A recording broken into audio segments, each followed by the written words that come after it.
ওর building জায়গায় দাঁড়াইয়া আছে, কিন্তু বিল্ডিং এর মালিক আর নাই, আর কোনো দিন আসবে না।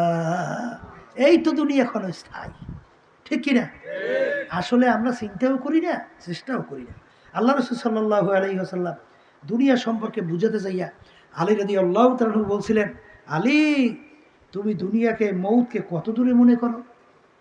আলী রাদিয়াল্লাহু তাআলা বলছিলেন, আল্লাহ রাসূল সাল্লাল্লাহু আলাইহি ওয়াসাল্লাম, আমি যখন নামাজ পড়ার জন্য ওযু করতে যাই, তখন আমি এই খেয়াল করি আমার জীবনের শেষ ওযু মনে হয় এই, সামনে রক্তে নামাজের জন্য সুযোগ আর নাও পাইতে পারি, এরকম মনে করি। আল্লাহ রাসূল সাল্লাল্লাহু আলাইহি ওয়াসাল্লাম বলেন, আলী ভুল করছো, মৃত্যু তো এত দূরে না রে আলী। তুমি যখন নামাজের ভিতরে ডান দিকে সালাম ফিরাও, তখন খেয়াল করো ডান দিকে সালাম ফিরাইয়া বাম দিকে সালাম ফিরাইতে পারে কিনা। আসতে কয় এই সফরের প্রথম যেদিন আমি চরমনাই থেকে আসলাম, আমাদের ঝালকাঠি এই ওই ব্রিজের গোড়া, সেখানে এই একদিন আগে অ্যাক্সিডেন্ট করছে, প্রায় 16 জন মানুষ শেষ, প্রায় 16 জন। কোনোদিন চিন্তা করছে গাড়ি আকারে ভ্যানিশ হয়ে গেছে, 16 জনের মতো দুনিয়া থেকে বিদায় হয়ে গেছে। কে বোঝে? এই ওরা বুঝছে যার বারে ফেরত যাইতে পারবো না। আসতে কয় বুঝছে? এরপরে ওই গত সবরে আগের সবরে মনে হয় সবনে মাহফিলে আগে মনে পড়ে, রমজানের আগে আগে এই যে মোরলগঞ্জ গেছিলাম মাহফিলে, এই যাওয়ার সময় হঠাৎ দেখি রাস্তার ভিতরে জাম। কিরে? বলে হুজুর সামনে অ্যাক্সিডেন্ট। আল্লাহু আকবার। এরপরে হুজুর প্রায় 7 জন শেষ।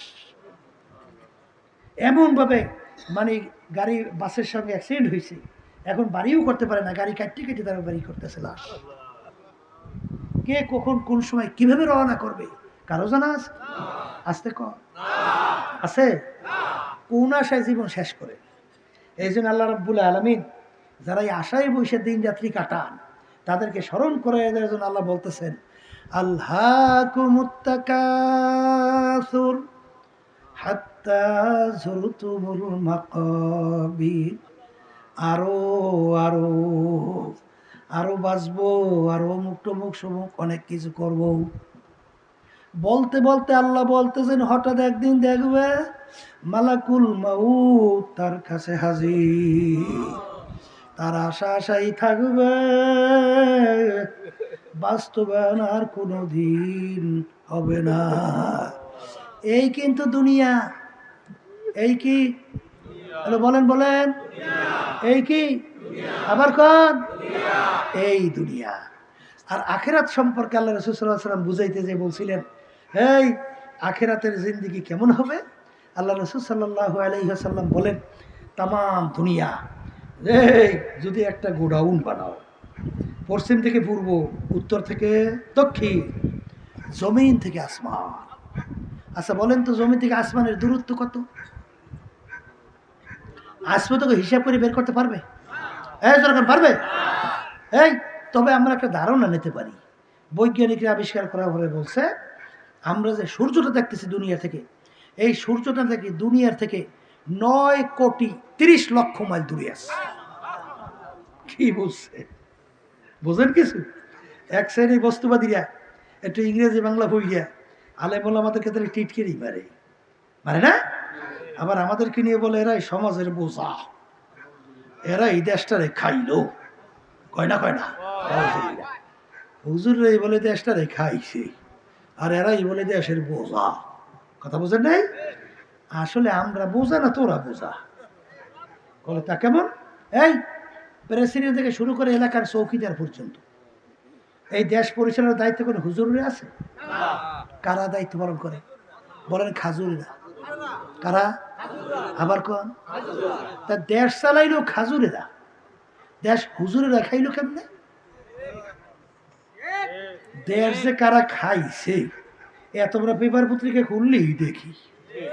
শুধু খায় নয়, আমার কষ্ট করা আমার রিক্সাওয়ালা বাজানরা এই রাস্তায় রিক্সা চালায়, রোদের ভিতরে মাথার ঘাম টপ টপ করে পড়তে থাকে। সেই ঘাম ঝরানোর টাকার রিক্সার উপরে ট্যাক্স, ভ্যাট সরকারি ফান্ডে জমা হয়। আর সেই টাকা ক্ষমতার চেয়ারে বইসা বাংলাদেশ থেকে পাচার কইরা কানাডায় বিভিন্ন জায়গায় বেগম পাড়া তৈরি করে। সুইস ব্যাংকের ভিতরে সবচেয়ে বাংলাদেশের ভিতরে টাকা রাখায় ফার্স্ট, কথা কয় না? যেগুলোই জনগণের টাকা লোপাট করিয়া, দেশের টাকা লোপাট করিয়া বিদেশে পাচার করে, এর সব আমরা বুদ্ধিমান কর না, বড় নেতা কর না? ওরা কুত্তা শিয়ার শুয়ারের চেয়েও খারাপ, কুত্তার চেয়েও খারাপ। মানুষ তো দূরের কথা, কুত্তার চেয়েও খারাপ। দেশ চালাইলো খাজুরেরা আর দেশ খাইলো হুজুরেরা। হ্যাঁ, তা হুজুর হয়ে এত ক্ষিপ্ত কা?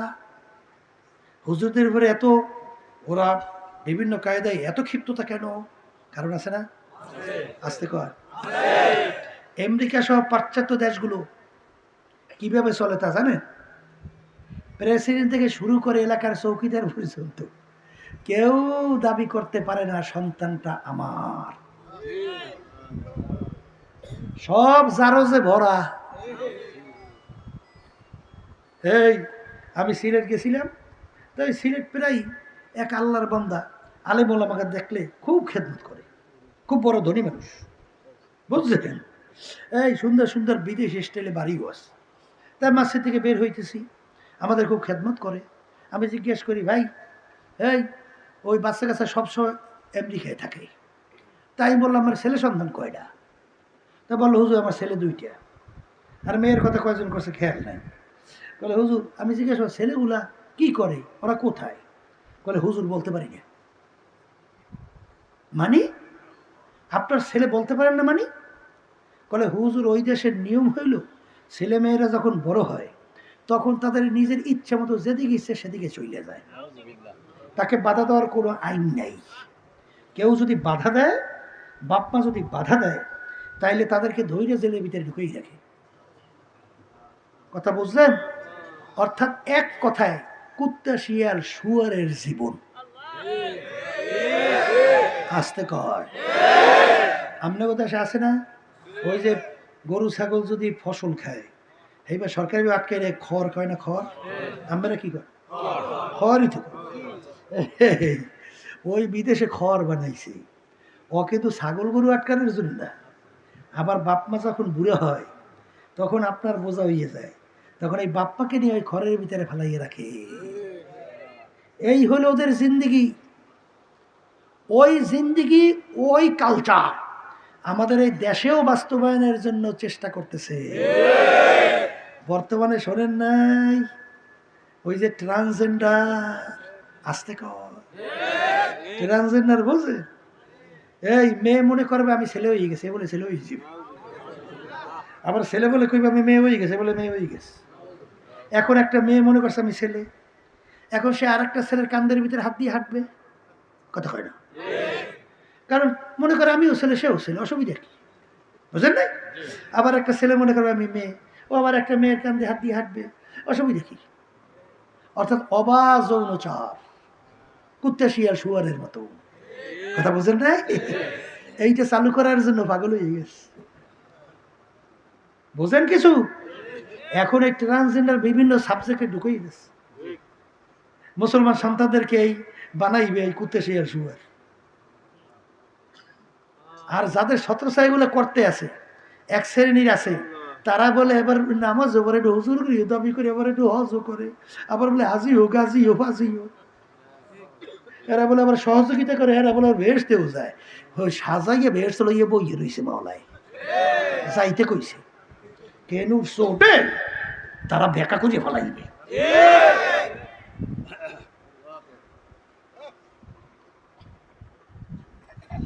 এই জন্য আমার বাজানদের গেলে পর্দা হলে মা বোনরা তারা শুনতেছে কি এইটা বাস্তবায়নের জন্য চেষ্টা চলছে।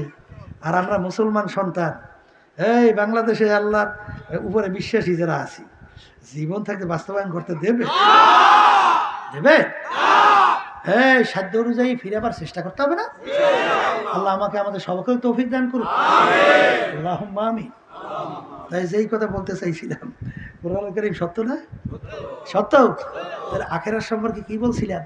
আল্লাহ রাসূল সাল্লাল্লাহু আলাইহি ওয়াসাল্লাম বলছেন, এই পুরা দুনিয়াটা যদি সরিষা দিয়ে ভইরে রাখো গোডাউন বানাইয়া, একটা সরিষা যদি বলা হয় এ কবুতর পাখি একটা সরিষা দানা খাও, আবার 500 বছর পর আর একটা সরিষার দানা খাবা, এরকম 500 বছর পর পর একটা সরিষার দানা খাইতে খাইতে তামাম দুনিয়াময় গোডাউনের সরিষা একদিন না একদিন শেষ হবে না, হবে না? কিন্তু আল্লাহ রাসূল সাল্লাল্লাহু আলাইহি ওয়াসাল্লাম বলেন এই তামাম দুনিয়াময় গোডাউনের সরিষা 500 বছর পর পর একটা খাইতে খাইতে তামাম দুনিয়াময় গোডাউনের সরিষা একদিন না একদিন শেষ হবেই হবে। কিন্তু এই আমার উম্মতেরা দুনিয়ার জিন্দেগি শুরু হবে, আখিরাতের জিন্দেগি শুরু হবে, আর কোনো দিন শেষ হবে না।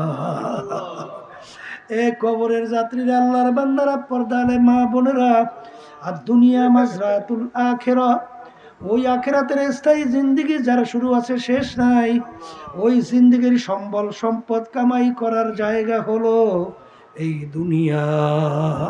জোরে বলেন কথা ঠিক কি না? আজকে দুনিয়ায় থাকা অবস্থায় একবার আল্লাহকে আল্লাহ কইয়া ডাক দিবা, সঙ্গে সঙ্গে আমার মালিক তোমার আমার ডাকে সাড়া দিবে। কিন্তু কবরে যাইয়া নাফরমান শত শত বছর আমার মালিককে ডাকবে, এ আমার আল্লাহ আল্লাহ আল্লাহ, আমার মালিক উত্তর দেব ওরে নেমো খারাম নাফরমান, দুনিয়ার ভিতরে আমি স্বাধীনতা তোকে দান করছিলাম কেন? আমহিল হুম রুয়াইদা, আমি তোকে স্বাধীনতা দান করছিলাম কেন? দুনিয়া একটা পরীক্ষার হল, পরীক্ষার হলের ভিতরে পরীক্ষা দেওয়ার জন্য নেওয়ার জন্য বাজান ছাত্রছাত্রী পরীক্ষার হলে পরীক্ষা দেয়, 3 ঘন্টার জন্য ছাত্রছাত্রীর জন্য স্বাধীনতা আছে না নাই? প্রশ্ন দেয়, লেখার জন্য পত্র দেয়, বাজান যা মনে করে তা ছাত্রছাত্রী লাগবে, তাকে বাধা দেওয়ার কোনো আইন নাই। যদি কোনো ছাত্রছাত্রী সুযোগ পাইয়া, স্বাধীনতা পাইয়া, নিরিবিলি পাইয়া তার প্রেম কাহিনী লেখা সময় নষ্ট করে, বিভিন্ন গল্প গুজব লেখা সময় নষ্ট করে, বাজারে যখন ফল বের হবে দেখবে ছাত্রছাত্রী ফেল।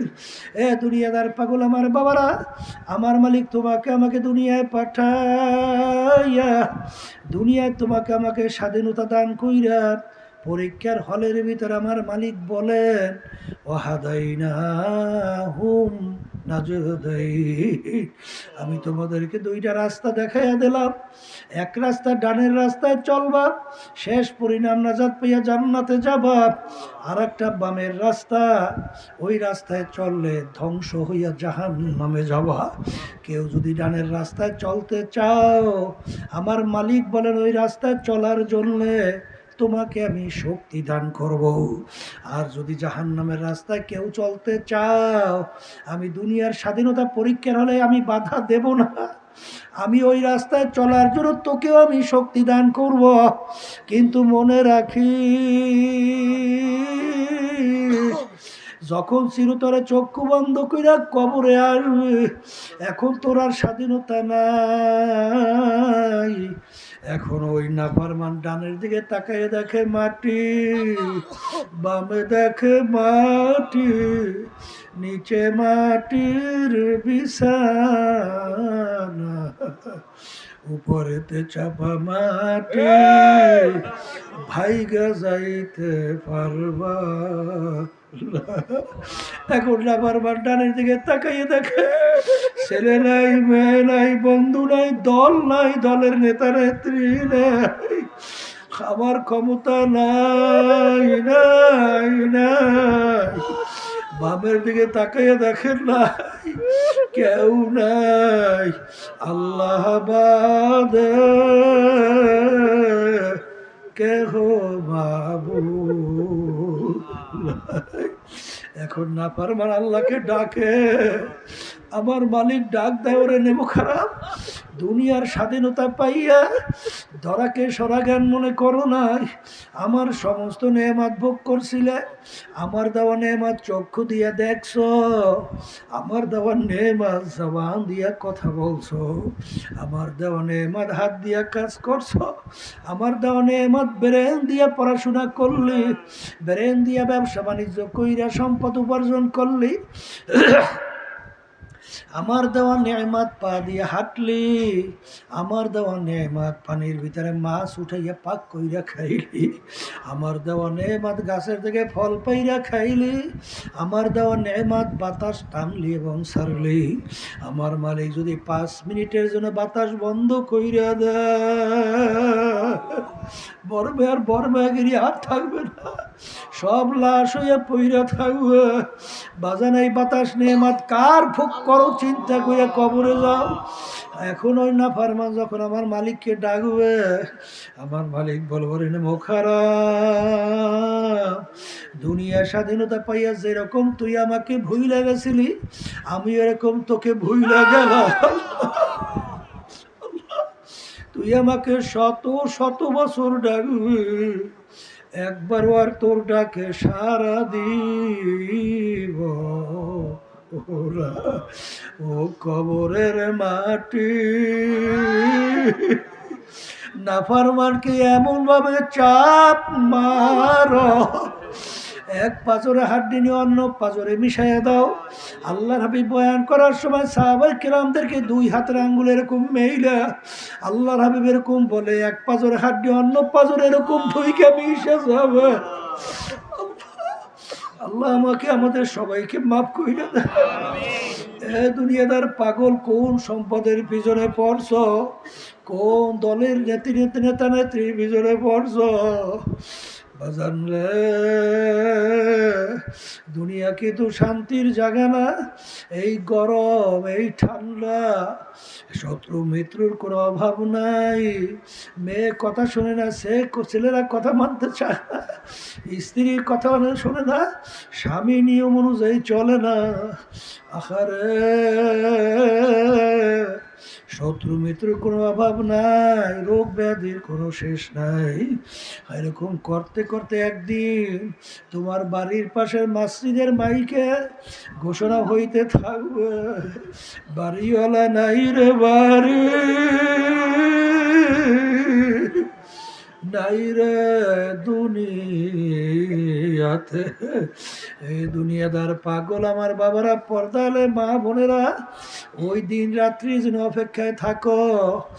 আরে যেই ঘরের ভিতরে যাইয়া শোভা, ওই ঘরে তো বাতি নাই, সাথী নাই, বিছানাও নাই, বালিশও নাই।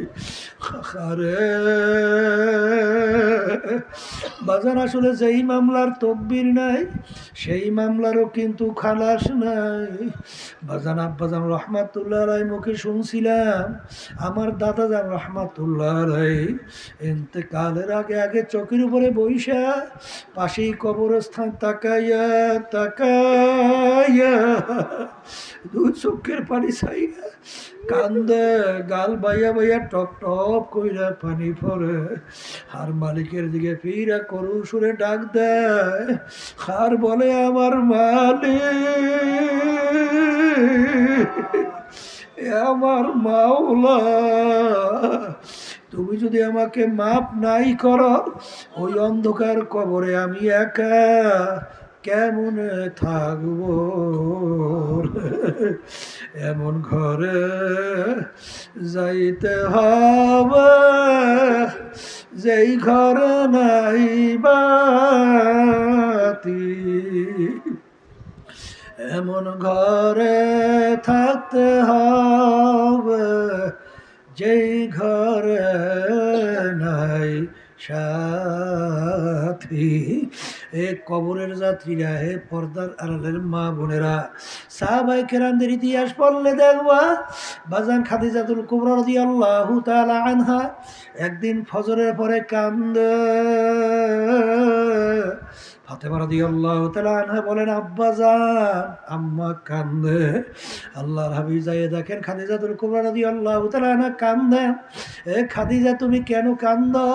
খাদিজা রাদিয়াল্লাহু তাআলা আনহা বলে, আল্লাহর রাসূল, আমি খাদিজা চিন্তা ভাবনা কইরা দেখলাম, দুনিয়ার ভিতরে যখন আমি বিপদে পইরা যাই, আমার বিপদ থেকে উদ্ধার করার জন্য আপনি দৌড়ে আসেন, হারে লোকজন দৌড়ে আত্মীয় স্বজন আসে, কিন্তু আল্লাহর রাসূল আমি খাদিজা যদি কবরে কোনো বিপদে পইরা যায়, ওই কবরে তো আমার কেউ নাই, ওই কবরে আমাকে কে উদ্ধার করবা, ওই কবরের চিন্তা আমি খাদিজা কাঁদে। আল্লাহ নবী বলেন, খাদিজা কান্না থামাও, হে আল্লাহর রাসূল শর্ত মানা লাগবে, নাহলে আমি কান্না থামাবো না। কি শর্ত বলো? হে আল্লাহর রাসূল, আমি যদি আপনার আগে দুনিয়ার থেকে বিদায় হই, আপনার জামা দিয়ে আমার কাপড়ের কাপড় পরানো লাগবে, কারণ আপনার জামা মোবারক যদি আমার গায়ের সঙ্গে লাইগা থাকে, আরে কবরের মাটি আমাকে চাপ দিতে সাহস পাবে না। আল্লাহ রাসূল কবরের উত্তর আপনার দিয়ে দেওয়া লাগবে। খাদিজাতুল কুবরা রাদিয়াল্লাহু তাআলা আনহা ইন্তেকালের পরে কবর দেওয়ার পরে হারে সাহাবায়ে কেরাম যার যার পথে যায়, আল্লাহ হাবিব কবরের পাশে অপেক্ষা করে, কবরে প্রশ্নের উত্তর দেবে। সময়ের পর সময় যায়, কবরে কোনো প্রশ্ন নাই, কোনো উত্তরও নাই। আল্লাহ রাব্বুল আলামিন জিজ্ঞাসা করে, হাবিব গো, আপনি এখানে কেন অপেক্ষা করেন? খাদিজার কবরে প্রশ্নের উত্তর দেওয়ার জন্য। আল্লাহ বলেন, আল্লাহর হাবিবকে বলো, আমার হাবিব গো, লাগবে না, লাগবে না, আমার খাদিজার কবরের প্রশ্নের উত্তর আমি স্বয়ং রব্বুল আলামিন নিজে দিয়া দিলাম, লাগবে না। যেই মামলার তদবির নাই, ওই মামলারও কিন্তু খালাস নাই। এই জন্য আমার বাজানদেরকে বলো, পর্দা আলে মামুনদেরকে বলবো, বাজান দুনিয়ার সাধারণ আগুনের ভেতরে একটু আঙ্গুল ঢুকাইয়া দেখো, কয় মিনিট কয় সেকেন্ড ওই দুনিয়ার আগুনে আঙ্গুল রাখতে পারবা। 1 মিনিট আঙ্গুল রাখার শক্তি দুনিয়ার কোনো মানুষের নাই। আল্লাহর রাসূল বলেন, ও আমার উম্মতেরা, দুনিয়ার আগুনের চেয়ে 70 গুণ তেজের আগুন জাহান্নামের আগুন। আল্লাহ আপনি আমাকে আমাদের সবাইকে মাফ করিয়া দেন। ওই আগুনের ভিতরে কেমনে জ্বলবা চিন্তা ভাবনা করে তারপর কবরে রওনা করো।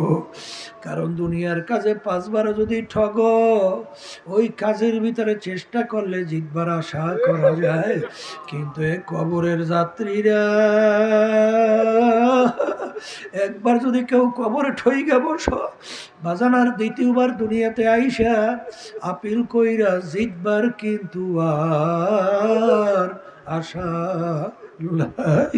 এই জন্য সাহাবায়ে কেরামদের ইতিহাস পড়লে দেখবেন, আল্লাহর ওলিদের ইতিহাস পড়লে দেখবেন, আল্লাহ ওমর ফারুক রাদিয়াল্লাহু তাআলা আনহু, আমার মাওলার ভয়, জাহান্নামের ভয়, কাঁদতে কাঁদতে গালে 2টা দাগ পড়ে গেছিল। লোকেরা বলে ঔষধ লাগার আমির ভালো হবে, তিনি বলেন, ও আমার সাথীরা, কিয়ামতের ময়দানে আমার মালিক যখন জিজ্ঞাসা করবে, ওমর কি আমল নিয়ে আসছো?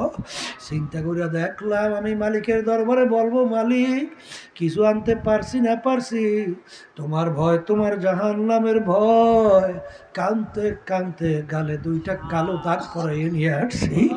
যেই মামলার তদবির নাই, ওই মামলারও কিন্তু খালাস নাই। এই জন্য আমার বাজানদেরকে বলো, পর্দারে মা বোনদেরকে বলবো, বাজান এক শ্রেণী আমার বাজানরা চরমনের ব্যাপারে সমালোচনা করে, আমি বাজানদেরকে বলবো, আব্বাজানও বলতেন, আমরা পরিষ্কার বলি, বাজান আমাদের চরমনায় যদি কোরআন এবং হাদিস অনুযায়ী কোনো ভুল থাকে, দয়া মায়া করে তোমরা ধরাইয়া দাও।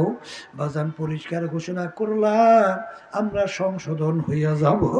কিন্তু বাজান চরমনাইতে গেলে আল্লাহর ফজল ও করমে দেখছি, যেই মানুষগুলো আগে দুনিয়ামুখী ছিল, আল্লাহর ফজল ও করমে এখন আল্লাহ মুখী হইয়া যায়। যেই মানুষগুলোর চোখে পানি ছিল না, এখন আল্লাহর ফজল ও করমে গরমে জোর কইরাও চোখে পানি ঠেকায় রাখা যায় না। আঁখে বিভিন্ন জালেম জুলুমের ভিতরে লিপ্ত ছিল, খারাপ কাজের ভিতরে লিপ্ত ছিল। আল্লাহর ফজল ও করমে দেখা যায় এখন খারাপ কাজগুলো ছাইরা দেয়। বাজান দলাদলি বুঝি না আমাদের উদ্দেশ্য, গুনার থেকে ফেরা, নেকের কাজ করা, চোখে পানি নিয়ে কলম নরম কইরা মাওলার হুকুম মাইনা আল্লাহর হাবিবের তরিকা অনুযায়ী চইলা দুনিয়ার থেকে বিদায় নিয়া আখেরাতের জিন্দিগি যার শুরু আছে আর কোনোদিন শেষ নাই, ওই জিন্দিগির সম্বল কামাই কইরা তারপর কবরে রওনা করা লাগবে। আল্লাহুম্মা আমিন। এ ঘরের মেয়ে লোকেরা হাত উঠাও, গুনার কথা মনে করো, দুই চোখের পানি ফালাইয়া কান্দ।